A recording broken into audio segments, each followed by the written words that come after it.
그래도 예를 들면 제 뇌를 꺼내서 고법무관 몸에다가 이제 넣는다라고 하면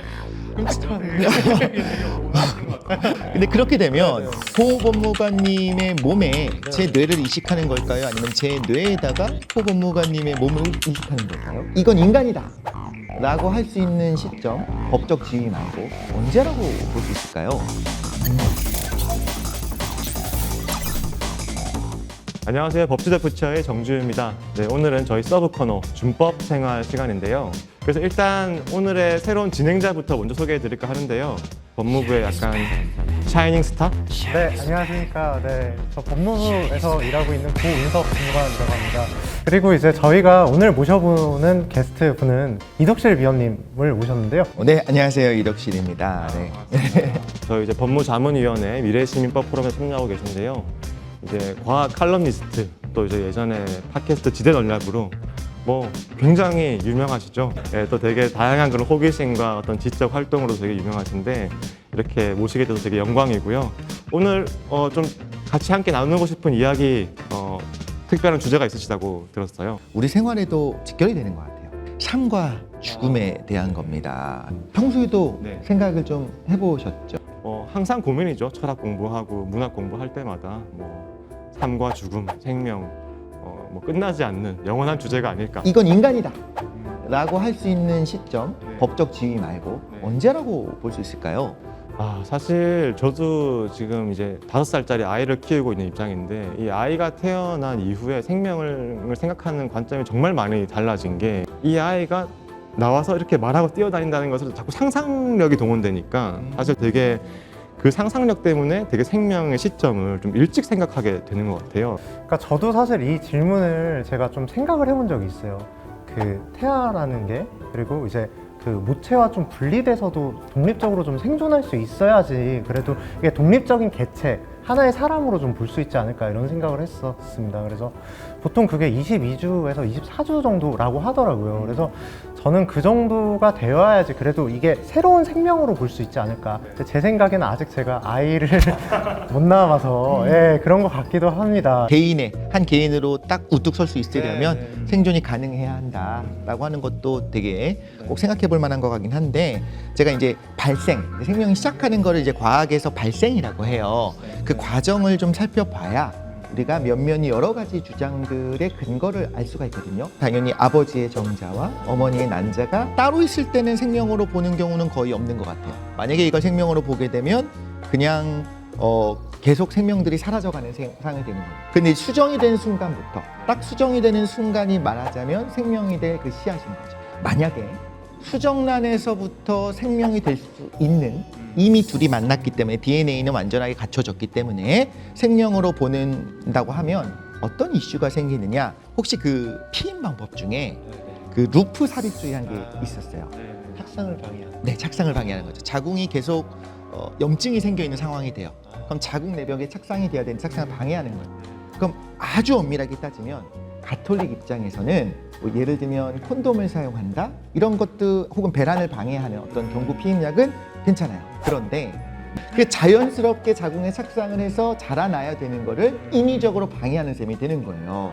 일종의 생명 살해가 될 수 있겠네요. 볼 수 있는 여지가 있네요. 착상 후에 이제 배아에 원시선이라는 게 나타나는 시점이 옵니다.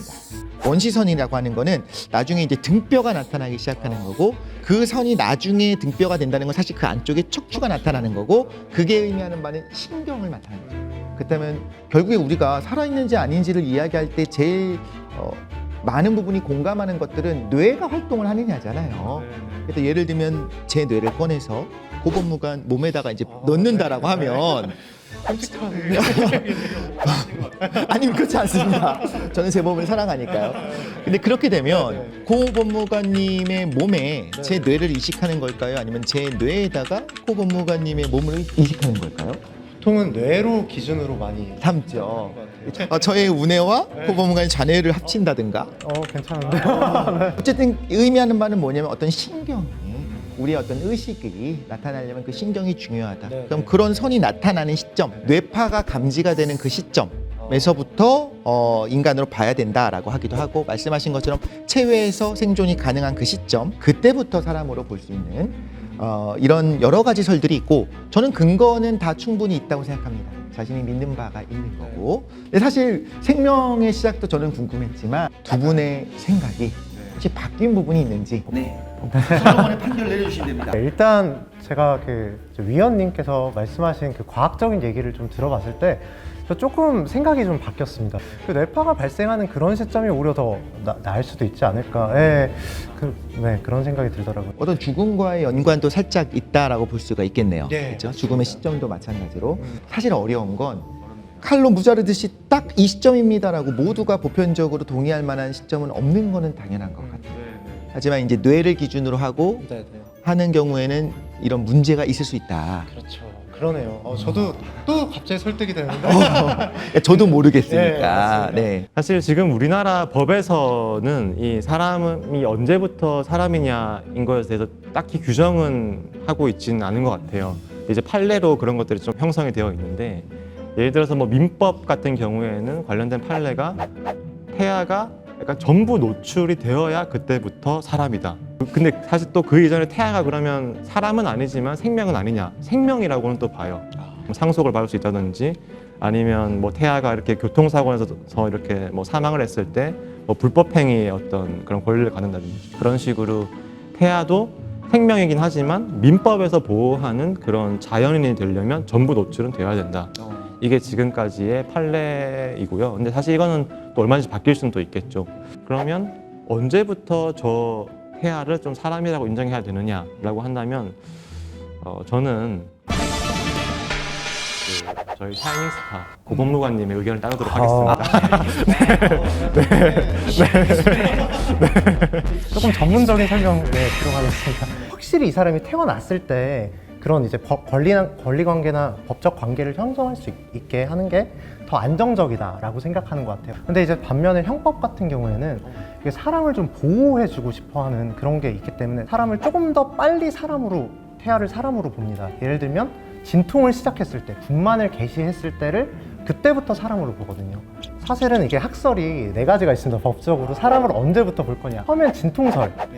그 분만 개시 시설은 되게 일찍 분만이 이제 개시됐을 때부터 이미 사람으로 보는 거죠.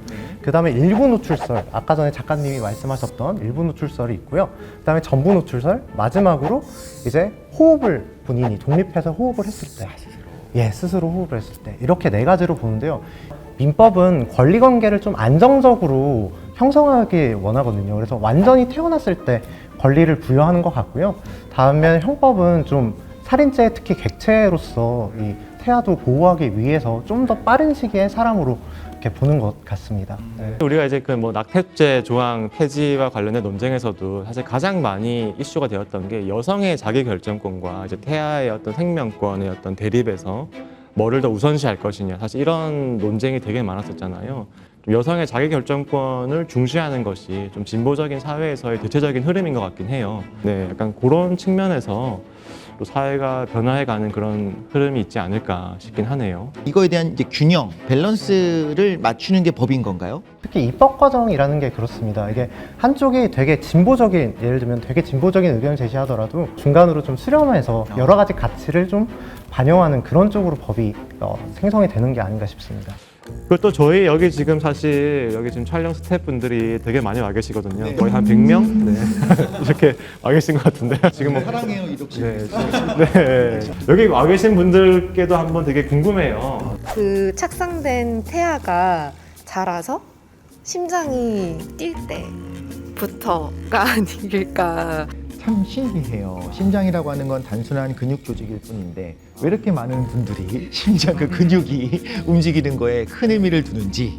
감독님 혹시 네, 좀 빠르긴 하지만 저는 그 생명 자체가 중요하다고 생각하니까 착상이 됐을 때가 이제 시작이라고 생각하고 있습니다.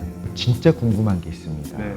저희 작가님이 요거를 이제 서치를 하시면서 원래 가지고 계셨던 생각도 있었지만 의사 친구, 뭐 생물학, 생명학, 생명공학자 네, 친구, 뭐 네이처지 등재한 뭐 변호사 친구, 뭐 대통령 친구 이런 모든 분들의 의견을 좀 합해서 그 모든 의견을 하나로 합쳐서 네. 저는 굉장히 궁금해요. 그러니까 이거에 대한 깊은 사고를 하신다면 또 다른 생각들이 나올 수 있지 않을까.